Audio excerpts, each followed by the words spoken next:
Ilhan Omar said something on Twitter that I'm sure is getting a lot of negative attention, but let's think through what she's arguing here. So let's take a look. She says the consequences of flooding Ukraine with billions of dollars in weapons, likely not limited to just military-specific equipment, but also including small arms plus ammo, are unpredictable and likely disastrous, especially when they're given to paramilitary groups without accountability. So she continues here and says, somebody said to her, easy to criticize and question, hard to lead. What policies are you recommending? Are you saying we should not provide weapons and financial support for Ukraine? And she responds, I support giving Ukraine the resources it needs to defend its people. I just have legitimate concerns about the size and scope. By the way, criticizing and questioning is my job as a leader and a member of Congress. It's the hardest part of my job. Trust me, it's easy to just follow. And that is 1,000,000% accurate because, like I said, she's the only person saying this. Nobody else is saying this. Now, I'll get to the specifics on it in a second, but I also want to give you a little more here because we learned this last night. At least one Democrat says she plans to vote no on the House's Russian oil ban bill tonight. She cites the impact that sanctions and economic isolation will have on the Russian population. Interesting. And I like somebody responded to this with a great point. They said, remember when Barbara Lee voted alone against the Afghanistan war? Sometimes these lone decisions turn out to be wiser than the other 500 members of Congress, especially when it comes to war and peace. So let's dive into this a little bit. Now, I thought Biden was going to try to do the banning Russian oil thing unilaterally. It turns out, no, they're going through Congress, but he has the votes. That appears pretty obvious. It's probably going to get through the Senate too. Almost certainly going to get through the Senate. But Ilhan Omar's like, I don't think this is a good idea. The reason why I think that makes perfect sense is what I've been worrying about with these sanctions for so long now, which is you can't overreach. You can't do collective punishment. You can't do it because, again, then you're hurting innocent people. Then you are now doing something that is bad and wrong. Now, you know what else is bad and wrong? Illegally invading a country, Putin doing his own imperialism, trying to take over a sovereign country and jack the natural gas there, like that's wrong too. But that doesn't mean we can overreach and hurt babushka, who can't even go to the bank now and get her money out and has, maybe will have no way of paying for a meal in a week and a half.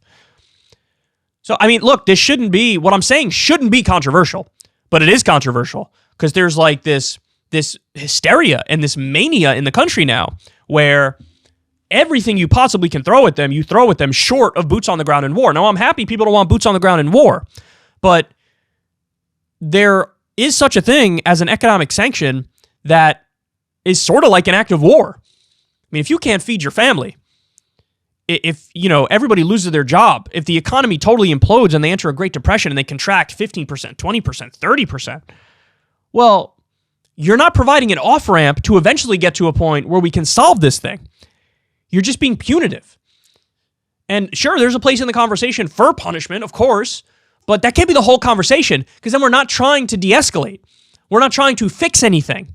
We're just trying to feel good and get revenge and retaliation and retribution. And again, I think history shows us if that's your only concern, you can make it a lot worse. And there also seems to be no understanding of blowback and a backlash effect because I guarantee you it's happening. Guys, there was something that happened just yesterday. There were a number of very prominent, websites online that it looks like there was a massive cyber attack against them. Some of them went down for a really long time. Maybe that's linked to the fact that we've declared economic war on Russia, and now certain things are coming back to us. And, you almost hope that is that as bad as it's going to get, but that's honestly kind of naive. It could get a hell of a lot worse. Never mind the fact homeboy's on the decline, he's erratic, and he's got nukes. So nobody's being rational about this. Nobody's being logical about this, except Ilhan Omar. So to the point on she's not going to vote for it, I think history is going to show that she's right on this. They already sanctioned so many different aspects of the economy, and the last thing standing was the oil and gas. And the reason why that wasn't sanctioned yet is because there were no contingency plans, and Europe is so reliant on Russian oil and gas. We only take 8% of our oil and gas from Russia. the EU, I mean, Germany in particular takes like 50 or 60% of their natural gas comes from there. So we like couldn't do it, but now they're trying to make the contingency plans and sanction them in the process and get rid of that too. And so it's gone too far. This is going to hurt way too many ordinary people. And it also, and I don't know how much Ilhan Omar brings this up, but it also is terrifying because it's escalatory and there is no off-ramp, and you're sending a sign to Russia that we don't even want an off-ramp. Because now you're making it so that now even if Putin does the right thing, even if he does pull out, right, there's no face-saving thing for him, and also we might not even lift the sanctions after he does it. So now what incentive is there to do that? Doesn't sound good. Now, let's get to the point on the weapons, because that, I'm sure people are going after her for that even more. Guys, what she's saying is obvious, because we know it's true. The Azov Battalion is a group where they say like 10 to 20% of the people in the Azov Battalion are Nazis. That's what they admit to. I think the number's higher. Call me crazy. It's hard, just a wee bit of Nazis, like they are part of the Ukrainian National Guard. And they're some of the more battle-hardened fighters because they were in the civil war in the eastern portion of Ukraine, in the Donbass region. So they're officially part of the government, and they are the better fighters in the Ukrainian military. For Ilhan Omar to be like, look, this stuff could be going to paramilitary groups. We don't know who they are. This could be devastating. She sounds to me exactly like somebody who would have warned in the 1980s, hey, I know we're trying to fight the Soviet Union because the Soviet Union is waging a war in Afghanistan, and I know we want to fund rebel groups on the ground, but hey, maybe, just maybe, we should be a little careful with who we're sending the weapons to, because there's this little group called the Mujahideen on the ground, which maybe this can have a backlash effect if we give them the weapons. They're not a group that should have weapons. They're kind of extremists. So she would have been right then, and she's right now. She's right now. Because, people don't think of the consequences of this stuff. If you flood them with an endless amount of weapons, and you're not careful with it, there is no, there are no specific rules. There are no strings attached. You just let them give it to whoever gets it in the region, right? Well, maybe the battle-hardened fighters are going to stockpile more of those weapons. And then maybe, Zelensky at some point also wants an off-ramp, and so he starts negotiating with Putin. And maybe, I'm just spitballing here, but maybe he says, okay, the two eastern portions, if in order to make peace, we need to say they're independent states now. Not part of Russia, not part of Ukraine, they're independent states. Okay, we'll sign that agreement. Well, then the neo-Nazi far-right factions in the country can turn on Zelensky, call him a Russian puppet, and then if they got all these weapons, they can do a coup. They can do a coup of Zelensky, and then all of a sudden you have like a literal neo-Nazi paramilitary running Ukraine. Like, I know that everything I'm saying now sounds far-fetched, and I have no idea if that's going to happen, but if you indiscriminately give weapons to Ukraine and you don't have rules attached to it, like this cannot go to the Azov Battalion, well, maybe they'll get it, and maybe they'll do really bad things with it. I don't know if you know this, but neo-Nazis, turns out, are not great people. So I think she's right. And that's all she's saying, because she was clear. I'm in favor of giving them defensive weapons. I get it. I'm in favor of giving them defensive weapons, but you should have rules attached to it. This can't go to the Azov Battalion. We're only giving certain kinds of weapons.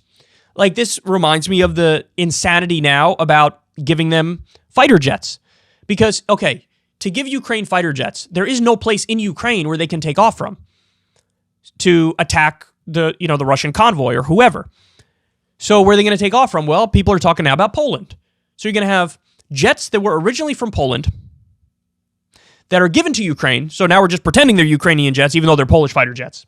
And then they take off from Poland and attack Russian troops. Well, Russia could obviously look at that and say, that's NATO attacking us. So that's World War III right there. So people need to think about this stuff more carefully, man. You need to think about this stuff more carefully. There's this mania and there's this hysteria where people have gone so far Now we're talking about banning Russian cats from cat shows, where, you have over 10 states banning Russian vodka, Russian liquor from the liquor store. There are various Russian celebrities who've been fired from projects, even though they're anti-war. That's not enough. Apparently they need to be more anti-war somehow, or directly call out Putin or something. I don't know, but they're being fired. There's this mania in the country. And all Ilhan and Omar are saying is, look, I'm in favor of giving you guys defensive weapons, but let's be intelligent about this. Can't go to the Azov battalion, can't go to neo-Nazi paramilitaries. That's not too much to ask. What the hell are we doing here? What are we talking about?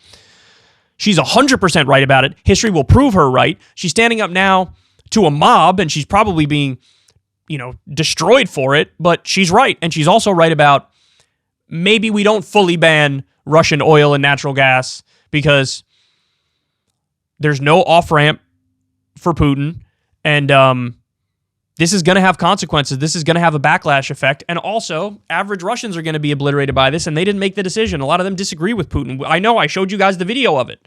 We showed you the on-the-ground interviews. So I think she's right.